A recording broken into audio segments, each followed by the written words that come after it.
अस्सलाम वालेकुम everyone, welcome to the med talk with Siva. आज मैं आपको फार्माकोलॉजी के बेसिक कॉन्सेप्ट से स्टार्ट करवाऊंगी। फार्माकोलॉजी सबसे पहले डेफिनेशन क्या होती है। फार्माकोलॉजी ब्रांच है साइंस की जिसके अंदर हम ड्रग्स के एक्शंस को और उसके मैकेनिज्म को स्टडी करते हैं। अब हमने बात की ड्रग, लेकिन ड्रग होता क्या है। ड्रग बेसिकली एक केमिकल सब्सटेंस होता है जो कि अफेक्ट जिस जो क्या करता है, अफेक्ट करता है डिफरेंट प्रोसेसेस जो लिविंग ऑर्गेनिजम्स के अंदर हो रहे होते हैं, उसके ऊपर अफेक्ट करता है। ड्रग्स को आप यूज़ करते हो ट्रीटमेंट के लिए, प्रिवेंशन के लिए और डायग्नोसिस ऑफ द डिजीज़ेज़ के लिए।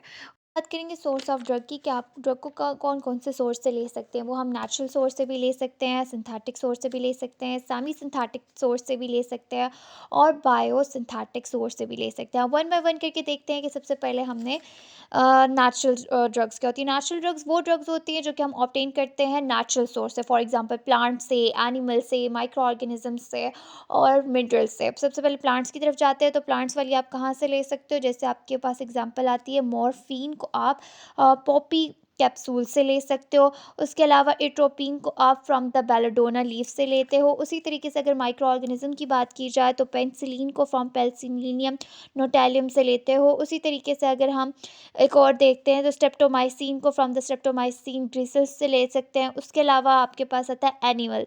तो एनिमल वो जो होता है जो कि आप एनिमल सोर्स से लेते हो, फॉर एग्जांपल थोरोक्सिन जो है आप लेते हो फ्रॉम द पिग और ऑक्स के लिवर से। उसी तरीके से कॉड लिवर ऑयल को आप लेते हो from the code fish liver से। उसके अलावा हेपेरिन को आप लेते हो फ्रॉम द पिग और ऑक्स के लिवर से। उसके बाद आता है मिनरल्स। मिनरल्स क्या होते हैं, जिस तरह से पास आता है liquid paraffin from the petroleum. और उसके अलावा calcium, magnesium, aluminium, sodium, potassium, iron salt, ये सब चीज़ें भी आप मिनरल सोर्स से लेते हो। उसके बाद अगर हम बात करते हैं सिंथेटिक ड्रग्स की, सिंथेटिक ड्रग्स वो ड्रग्स होती हैं जो कि लैब के अंदर केमिकल सिंथेसिस से बनाई जाती हैं, for example sulphonamide, quinoline, salicylates, barbiturate, benzodiazepine. उसके बाद हम पहुंचते हैं सेमी सिंथेटिक पे, मतलब ऐसी ड्रग्स जो कि केमिकल मॉडिफिकेशन से बनाई जाती है। मतलब आपके पास नेचुरल ड्रग होती है, नेचुरली आप सोर्स से लेते हो, लेकिन उसके अंदर आप केमिकल मॉडिफिकेशन करते हो और उसके बाद उनको लैब में मॉडिफाई करके बनाया जाता है। ठीक है, उसकी एग्जांपल एम्पीसिलिन फ्रॉम द पेंसिलिनियम जी से आता है, डी हाइड्रो एमिटीन फ्रॉम द एमिटिडीन से आता है।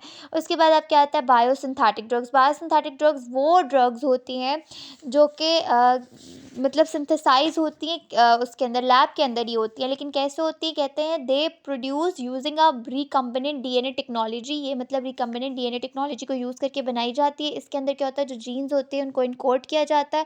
दे डिज़ायर ड्रग आर इंसर्ट, और जो उनकी डिज़ायर ड्रग होती है उसको इंसर्ट कर दिया जाता है इनटू द माइक्रो ऑर्गेनिज्म। जैसे आपके पास इकोलाई या यीस्ट आ जाती है, फिर वो माइक्रो ऑर्गेनिजम्स जो है वो प्रोड्यूस करते हैं ड्रग्स को लार्ज क्वांटिटीज़ में। ठीक है, उसकी एग्जांपल कैसे हो सकती है, monoclonal antibodies for the cancer and clotting factor form haemophilia.